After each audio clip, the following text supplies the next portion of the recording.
অকস্মাত টিকট লাভেৰে নিৰ্বাচনী ময়দানত চিচি বৰগাঁৱৰ বিজেপি প্ৰাৰ্থী জীৱন গগৈ সমষ্টিটোৰ বহু ভোটাৰৰ বাবে জীৱন গগৈ এতিয়াও এক অচিনাকি মুখ তথাপি দলীয় সমৰ্থকসকলে তেওঁক লৈ অঞ্চলটোত ব্যাপক প্ৰচাৰ অভিযান আৰম্ভ কৰিছে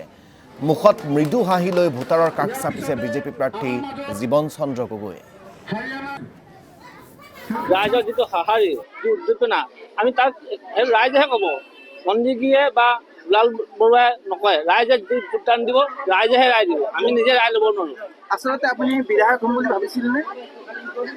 সপোন দেখে কিন্তু মই হ'ম বুলি হোৱা নাছিলোঁ দলৰ নিস্বাৰ্থভাৱে কাম কৰাৰ বাবে দলে মোক প্ৰাৰ্থিত্ব দিছে গতিকে মই বিধায়ক হ'বলৈ গৈ আছোঁ কাৰণ ৰাইজে মোক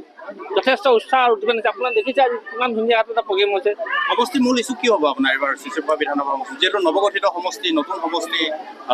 কি হ'ব আপোনাৰ পৰিকল্পনা কি মোৰ পৰিকল্পনা যিখিনি চৰকাৰে বাকী থকা কাম আছে সেইখিনি মই চিচিবগা সমষ্টি নতুন সমষ্টি সেইখিনি মই সদনত উত্থাপন কৰিম নিশ্চয় তাৰ সমাধানৰ উপায় উলিয়াম